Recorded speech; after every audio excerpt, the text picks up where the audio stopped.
Mars would take around 14,583 days or 40 years to reach via a car moving at 161 kilometers per hour, or 100 miles per hour. However, if you wanted to get some exercise, you could walk at 6 kilometers per hour, or 3.7 miles per hour, and arrive in 1,065 years. So, how long will it take for humanity to travel to Mars and start interplanetary colonization, given the state of technology today with favorable conditions? In today's video, we will discuss the SpaceX Starship, the sacrifices required to travel to Mars, and what it takes to leave Earth behind. Stay with me to the very end as I take you through this intriguing journey into space. Although much has been said about Elon Musk, it is undeniable that the engineer and entrepreneur has had a significant impact on the aerospace sector through SpaceX. Musk founded the private spacecraft engineering company in 2002, and in 21 years, it has grown to become a pioneer in space innovation and transportation. Let's take the SpaceX Starship, for example. Musk's Starship is a spacecraft that uses an aerodynamic design and reusable machinery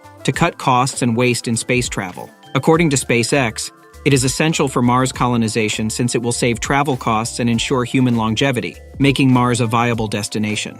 The American aerospace corporation SpaceX is developing a second-stage spacecraft called StarShip. It makes up the Starship Super Heavy Lift spacecraft, which is also named for its launcher, Super Heavy. Unbelievably, this spaceship can carry both people and goods to several locations, including Mars, the Moon, Earth's orbit, and possibly even farther. It is meant to make long-haul interplanetary travel possible for crews of up to 100 individuals. In addition, it will be able to move point to point on Earth, making it possible to go anywhere in the globe in under an hour. Also, the spaceship will be used to refuel other starships, so they may travel to other space destinations in higher orbits. The number of people that could fit within SpaceX starships that are transformed into space stations is a topic of discussion. Examining the Apollo mission will help us arrive at a more accurate maximum estimate. The Apollo command module was designed to hold 3 astronauts and had certain weight and size requirements. By those measures, the 1,000 cubic meters of SpaceX's Starship could accommodate about 400 astronauts, even if each person had 3 times the space allotted to Apollo astronauts, plus an additional 150. On the other hand, the International Space Station's present crew capacity is restricted by its ability to evacuate personnel in the event of an emergency.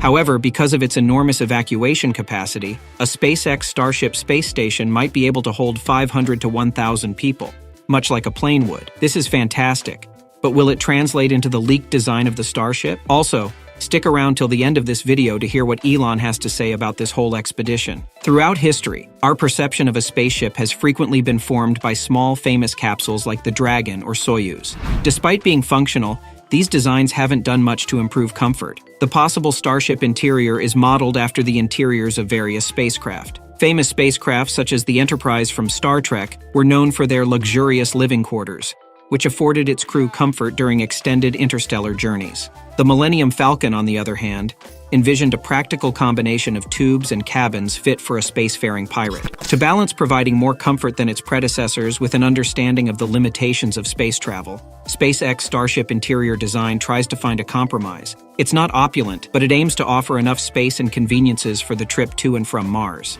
The intricate interior layout of SpaceX's Starship for 21 shift to 42 shift, using the same crew pods passengers, was designed by British interior architect and designer Paul King. The SpaceX Starship's interior design prioritizes comfort and style in addition to performance. The company wants to increase passenger comfort and enjoyment on space flights. It seems like the coziest place to live in space. As we explore the interior of the Starship further, let's see if this remains true. The pressurized living area is divided into 6 2.5 meters high levels by concept. Level 1, or Cargo Bay, is the largest level of the Starship, standing 22 meters high and 9 meters in diameter. Its main purpose is to transport goods to Mars or other distant locations, with a payload capacity of up to 100 tons.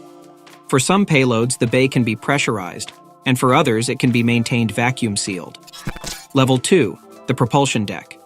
This level contains the fuel tanks and other propulsion-related parts in addition to the Raptor engines that propelled the Starship. Because of the engine system's hazardous nature, access to this level is limited.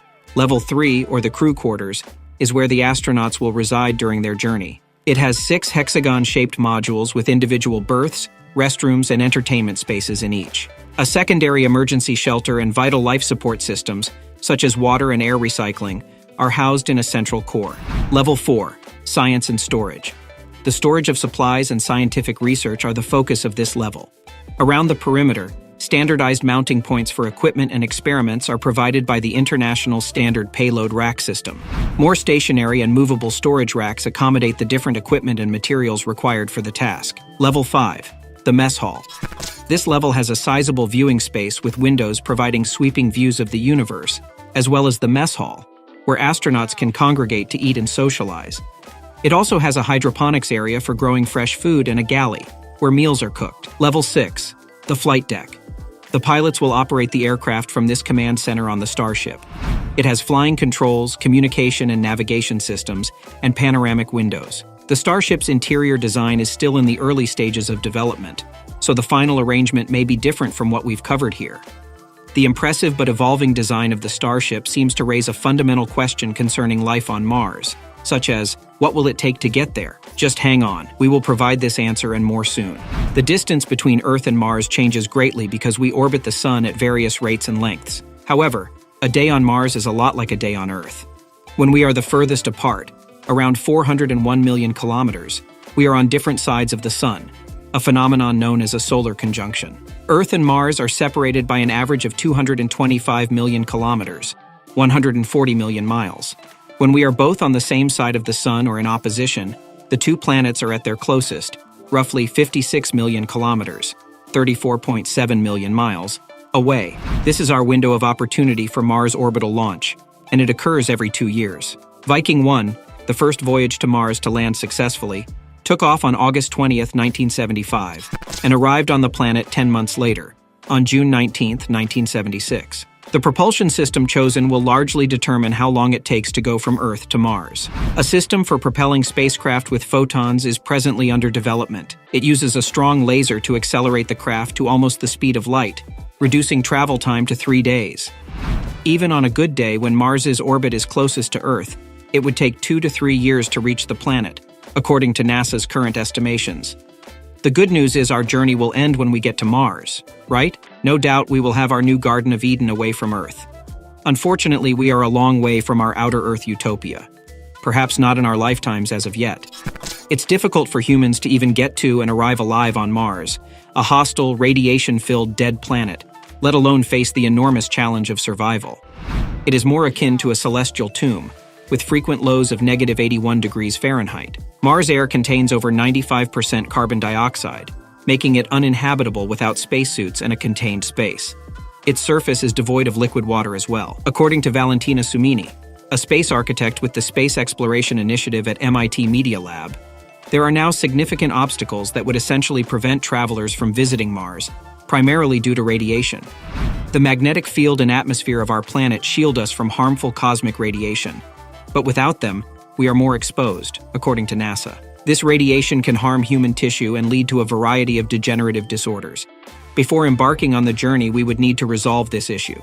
Sumini highlighted the need to envision a whole new kind of exploration, paralleling a Mars trip to Antarctic expeditions, where astronauts facilitate scientific learning sessions. Sumini outlined that on Mars, tourists would mostly stay indoors, engaging in a mix of augmented and virtual reality activities. To combat the effects of microgravity during the journey to Mars and reduced gravity on the planet, you would also need to keep in shape and train. Nonetheless, this begs the important question: is it possible to create a new version of mankind that is genetically modified to withstand the harsh realities of space travel? To be clear, no one is keeping an astronaut with genetic enhancements in a lab at this time. Unless we are mistaken, that is. However, what was once sci-fi is now reality. Radiation poses dangers in space, but Chinese researchers have made strides in altering stem cells to resist radiation. Scientists suggest adding more copies of 53 genes, known as the genome protector, to safeguard against DNA damage caused by space radiation. Elephants with numerous P53 copies rarely suffer from cancer. This approach might benefit future astronauts. Everything about this sounds like the next big science fiction series. Something this amazing has to be risky, or at the very least extremely difficult. Shockingly, Elon seems to agree with this sentiment. Elon Musk, the billionaire technologist and CEO of SpaceX, cautioned in a recent interview that a bunch of people will probably die in the early phases of Mars exploration, while his business irons out the logistics of sending humans to the Red Planet. Elon Musk described the Mars journey as akin to Shackleton's Antarctic expedition during a lengthy live YouTube conversation with Peter Diamandis. Musk highlighted the challenges and risks, likening it to an uncertain yet extraordinary experience, emphasizing the journey's difficulty and potential magnificence. As Diamandis brought up the fact that a large number of individuals were still submitting applications to be involved in a mission to Mars, Musk once more warned explorers not to ask for too much. "I mean, honestly, a bunch of people probably will die in the beginning," he stated. "You know, it's hard sledding over there. We wish to avoid forcing anyone to leave, thus only volunteers." It is often believed that SpaceX's StarShip, the largest spacecraft ever constructed, will eventually be used to populate Mars. The first person to set foot on the red planet will probably take decades, despite SpaceX's vigorous testing of Starship prototypes. Up until then, Starship will be sent on numerous less ambitious space missions to help scientists accomplish other space exploration objectives, and somewhat offset the project's high development costs. SpaceX has invested around $5 billion on it thus far. If you find value in the content we provide in this channel and want to continue getting the latest updates, kindly hit the subscribe button. Before you go, kindly let us know what you think about this innovation, and if you were an astronaut would be willing to volunteer for the SpaceX Starship mission, although it's said to be a suicide mission at the beginning. Thank you for watching. See you in the next video.